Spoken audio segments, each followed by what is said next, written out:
우리 오늘 저녁 함께 보실 말씀은 시편 98편 말씀입니다.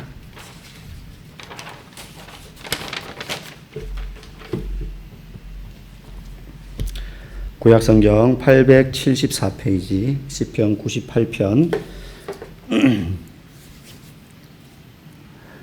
우리 한 절씩 교독하시고 마지막 절은 같이 읽겠습니다. 새 노래로 여호와께 찬송하라. 그는 기이한 일을 행하사 그의 오른손과 거룩한 팔로 자기를 위하여 구원을 베푸셨음이로다.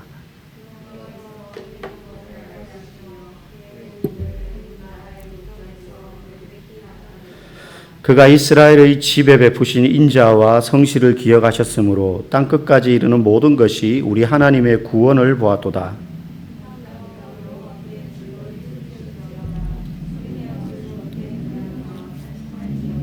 수금으로 여호와를 노래하라. 수금과 음성으로 노래할지어다.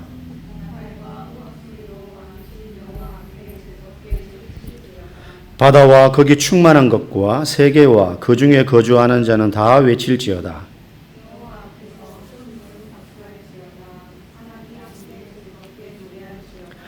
그가 땅을 심판하러 임하실 것이미로다. 그가 의로 세계를 판단하시며 공평으로 그의 백성을 심판하시리로다. 아멘. 새 노래를 부를 이유라는 제목으로 잠시 말씀을 나누기를 원합니다. 우리 먼저 서로 좌우 앞뒤 보시면서 인사하겠습니다. 반갑습니다. 잘 오셨습니다. 네. 이렇게 안 하면 끝나고 불 끄고 기도하고 그냥 가버리면 서로 얼굴도 한번 제대로 못 보고 이렇게 가게 되는 것 같더라고요. 저만 해도 그렇고요. 1945년 8월 15일이 무슨 날입니까? 광복절이죠. 그럼 8월 16일은 무슨 날일까요? 네. 광복절 다음 날입니다. 근데 왜 8월 16일이 중요하냐? 기념일도 아니고 아무것도 아니지만 실제 8월 15일이 광복이 된 날이지만 그날은 우리 그때 광복을 맞은 우리 국민들이 실제 그날 광복된지 잘 몰랐어요. 지금처럼 무슨 SNS가 있는 것도 아니고 전화나 TV가 있는 것도 아니잖아요. 옛날이란 말입니다. 그래서 실제 그 광복의 기쁨을 느끼면서 만세를 부르면서 거리로 다 쏟아져 나온 날은 언제냐면 8월 16일이에요. 물론 선포된 날, 광복이 된 날, 해방된 날은 15일이지만 그 다음 날 비로소 사람들이 그 소식을 듣고 퍼져나가고 그리고는 막 그 기쁨을 주체할 수 없어서 전국 팔도 골목골목에서 다 사람들이 나와서 대한독립 만세를 불렀던 거죠. 광복의 기쁨을 외쳤던 겁니다. 2002년도에는 여러분 무슨 일이 있었습니까? 월드컵. 네. 여기 2002년 이후 세대들이 있는데 그래도 알죠. 요즘 뭐 이런 공익 광고나 우리나라를 해외에 소개하는 그런 CF 같은 데 보면 항상 이 2002년 월드컵 온 국민이 새빨간 티셔츠 입고 다 무슨 구호를 외쳤죠? 대한민국. 길 가다가 그때는 아무나 도로에서 크락션을 누가 빰빰빰빰빰 그럼 그냥 길 가다가도 전부 대한민국 이랬어요. 서로 모르는데 그 월드컵 기간에는 버스 위에 올라가 가지고 막 사람들이 뛰어 가지고 버스 천정이 막 찌그러지고요. 차 본네트가 찌그러졌는데도 화를 못 내는 거예요. 남의 차가 찌그러졌는데도.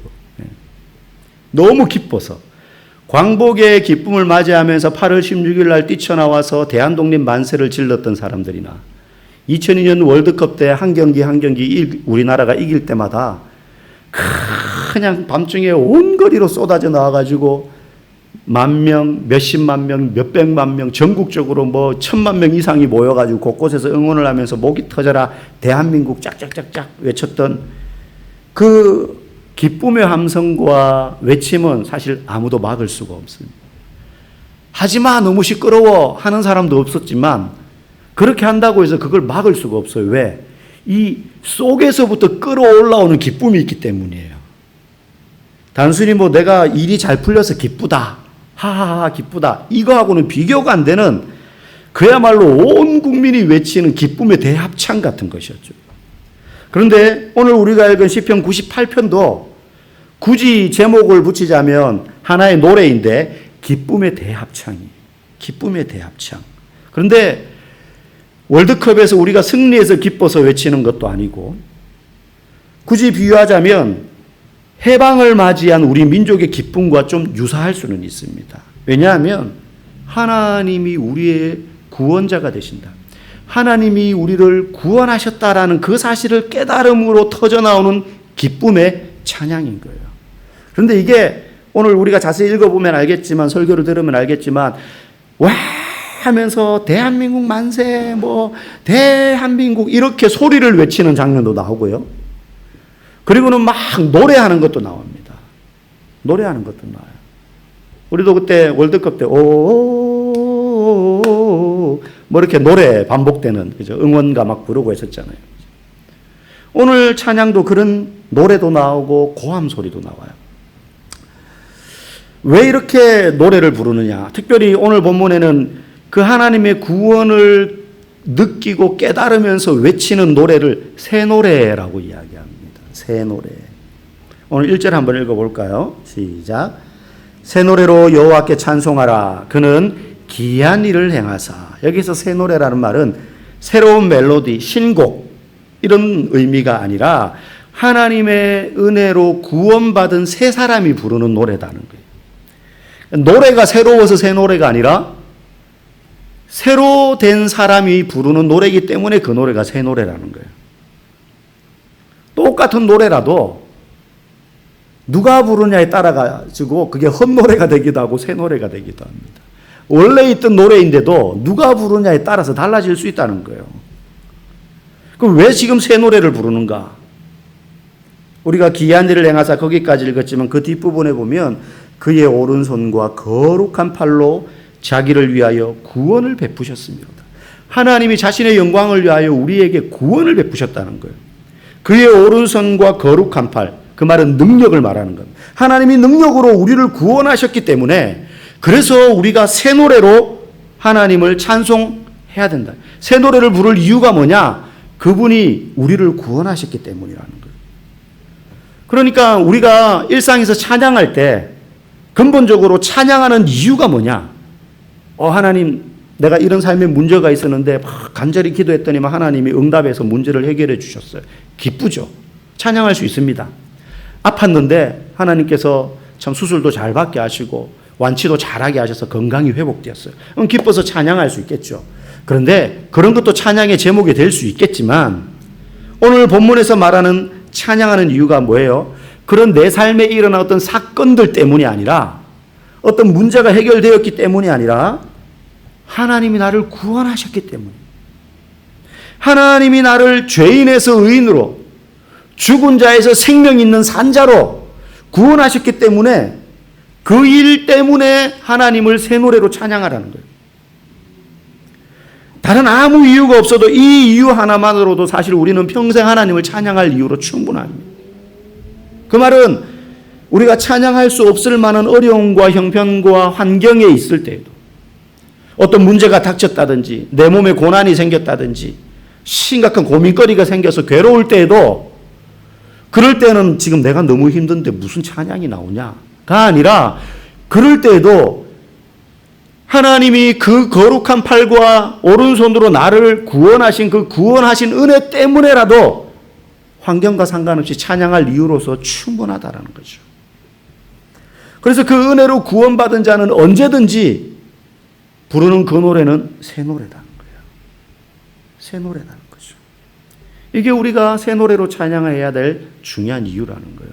그러니까 이 사실을 기억해야 우리 감정 따라, 우리 형편 따라, 내 상황 따라 어떨 때는 막 기뻐서 찬양했다가 어떨 때는 그냥 다운돼서 찬양은 고사하고 그냥 한탄만 나오고 그러지 않을 수 있는 거예요. 나는 하나님의 은혜로 구원받은 새 사람이다. 그러니 그 이유 하나만으로도 내 환경과 상관없이 나는 찬양할 이유로 충분하다는 거죠. 그렇게 찬양할 수 있는 여러분 되기를 간절히 축복합니다. 그리고 이 새 노래로 부른 찬양, 그러니까 말할 수 없는 기쁨으로 찬양하는 거죠. 8월 16일 날 쏟아져 나왔던 것, 2002년 월드컵 때 온 국민이 기뻐서 소리 지르고 노래했던 것처럼 주체할 수 없는 이 기쁨. 그래서 새 노래로 찬양하는 자에게는 기쁨이 넘치게 되어 있어요.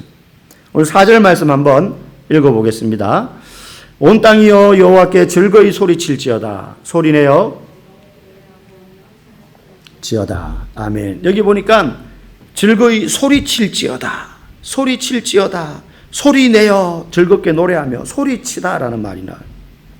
함성을 지르다 이런 뜻이죠. 근데 여기서 함성을 언제 지르느냐? 경기장에서 우리 선수가 골을 넣었을 때 와 함성 지르는 거하고는 조금 달라요. 언제 지르는 여기서의 함성이냐면 이 소리치다라는 말은 이 본문에서 전쟁터에서 적과 마주하고 있어요. 그래서 옛날 전쟁은 뭐 평원이면 평원, 골짜기면 골짜기 사이에 두고 두 진영이 쫙 대립하고 있잖아요. 요즘은 뭐 멀리서 원거리 미사일 먼저 쏘고 항공기로 폭격해서 주요 시설 폭격하고 난 다음에 그다음 지상군이 두두두두 몰려가잖아요. 근데 옛날에는 그런 게 없잖아요.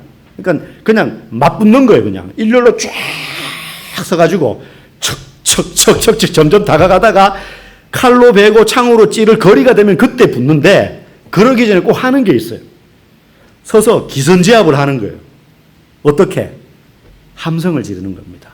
그래서 우리 영화 같은 거 보면 그 왜 말탄 장군이 병사들이 창병들이 먼저 창이나 칼을 쫙 들고 있으면 말탄 장군이 칼을 빼가지고 그 창을 다다다다다다 치면서 이제 탁 지나가면서 뭐라고 막 외치죠.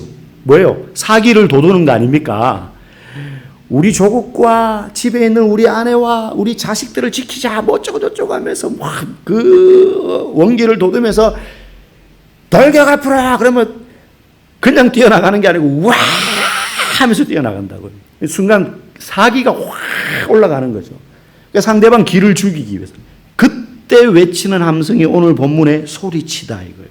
전쟁터의 외침처럼 막 그 두려움도 있고 막 겁이 나가지고 엉덩이를 뒤로 빼고 여기서 어떻게 하면 살아나갈까 막 이런 마음도 가지고 있는데 그때 그런 장군의 동료로 인하여서 함성을 팍 지를 때 그 모든 두려움과 걱정과 이게 순식간에 확 사라지면서 기세가 확 올라가는 그 함성. 내가 여기서 적들을 물리치겠다. 내가 여기서 살아 돌아가겠다. 이기겠다. 그 전장의 주인공이 되는 거죠. 단순히 관객으로 구경하면서 우리 팀 선수가 골 넣는 것 때문에 응원차 격려해주고 외치는 함성이 아니라 내가 살기 위해서 전쟁터에서 사기를 돋우는 함성. 그게 여기서 말하는 소리치다예요. 그러니 단순히 즐거이 소리칠지어다 할 때는 입술에서 소리를 크게 내어서 노래하라는 게 아니라 자신의 온 감정을 실어서 자신의 기쁨을 폭발시키는 거예요. 누르고 있다가 빵 터뜨리는 거예요.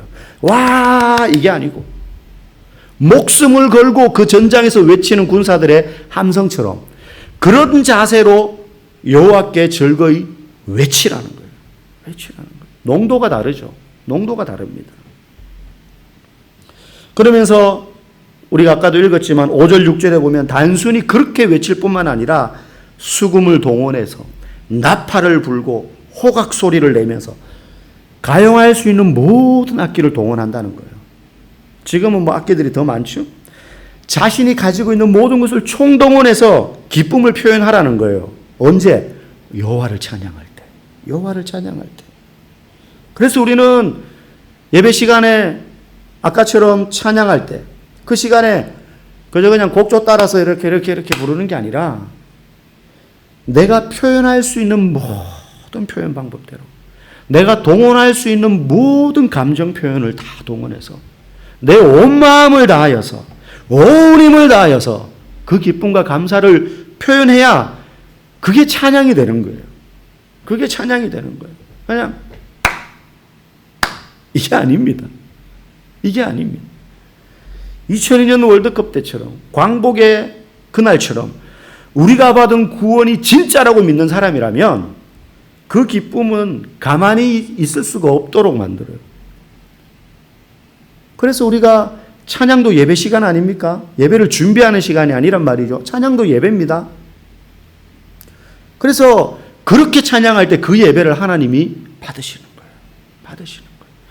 여러분 우리가 예배를 드릴 때 양을 앞에다 갖다 놓고 구약 때처럼 목사가 양을 잡고 말이죠. 뭐 하나님 앞 이런 의식이 없잖아요. 찬양으로 그걸 하는 거예요. 내 몸 전부를 드리는 거예요. 내 마음을 다 드리는 거예요. 전심. 내가 오늘 이 찬양이 내 생의 마지막 찬양인 것처럼, 내가 이 찬양을 부르다가 죽으리라는 마음처럼, 내가 외국에 나가서 무슨 선교하다가 죽고 그러지는 못하지만 이 찬양을 부르다가 내가 쓰러지리라.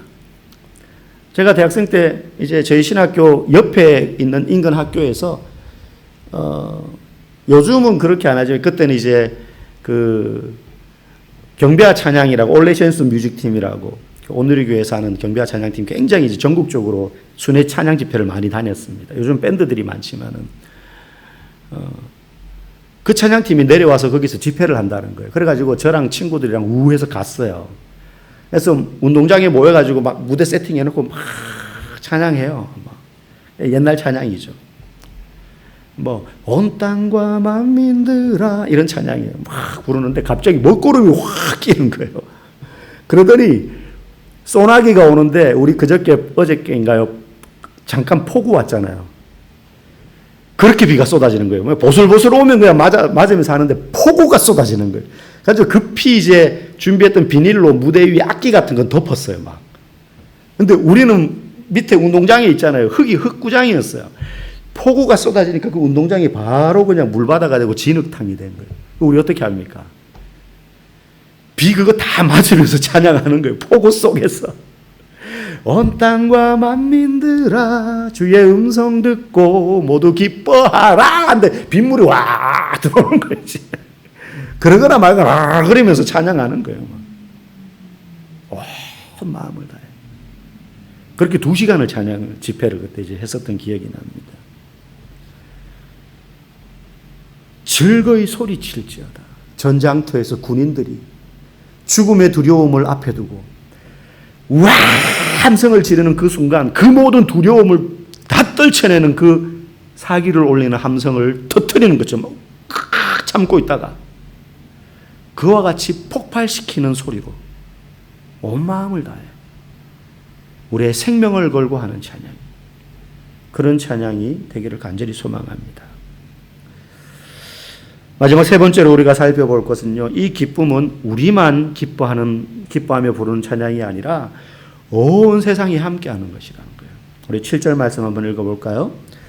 바다와 거기 충만한 것과 세계와 그 중에 거주하는 자는 다 외칠지어다. 여기 보니까 바다 나오고 거기 충만한 것과 그 중에 거주하는 자. 근데 뒤에 8절에 보면 산도 나오고 큰 물도 나와요. 큰 물은 강을 말합니다.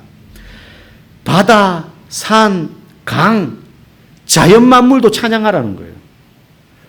야, 인간들아, 너네만 찬양하지 말고 온 세상, 자연 만물, 물론 산이 입이 없고 바다가 어떻게 노래하겠습니까? 은유적인 표현이겠죠. 그런데 이 말은 자연도 사람처럼 하나님의 피조물이기 때문에 여러분, 죄로 말미암아 인간이 타락을 하는데 인간만 타락하는 게 아니라 하나님이 지으신 피조 세계가 다 타락합니다. 자연도 다 타락해요.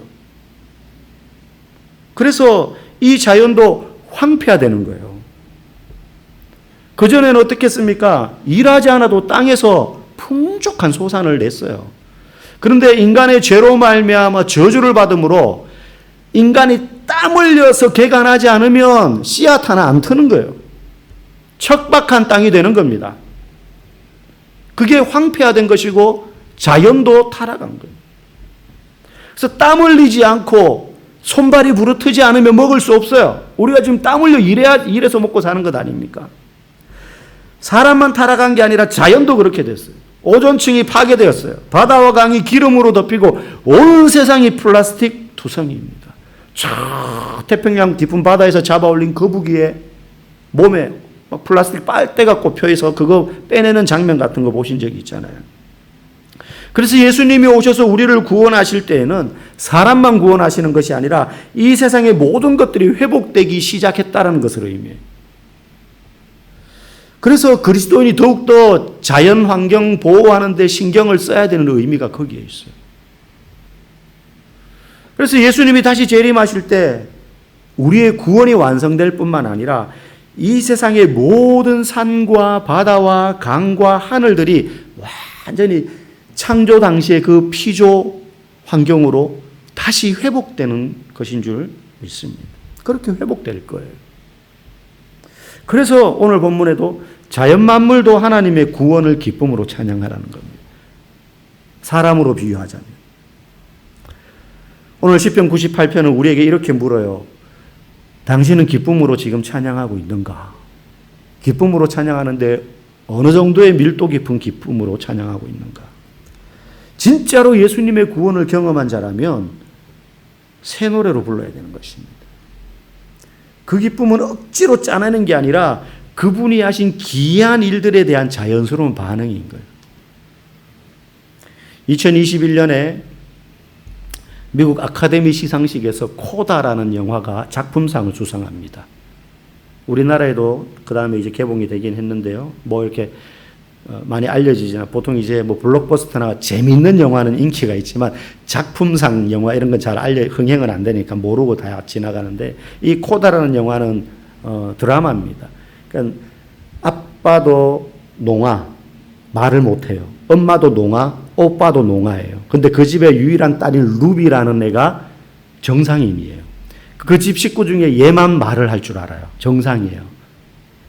다른 가족들은 말도 못하고 다 못 듣습니다. 그러니까 그 가족이 나오는 장면은 다 수화만 있어요. 밥 먹으면서도 다 수화하고 그 영화를 보면.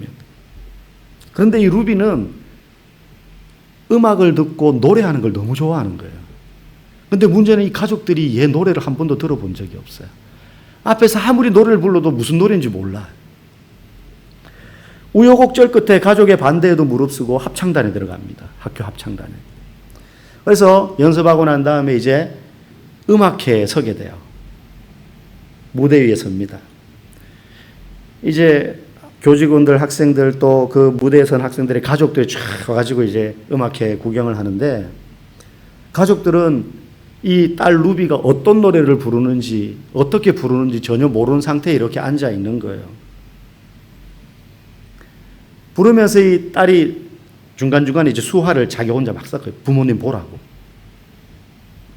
객석에 앉아서 조용히 그 딸의 입모양과 표정 그리고 다른 관객들의 반응, 이 딸이 솔로 할 때 그걸 보면서 이 부모들이 점점 마음에 뭘 느끼냐면 아, 우리 딸이 정말 기뻐하고 있구나.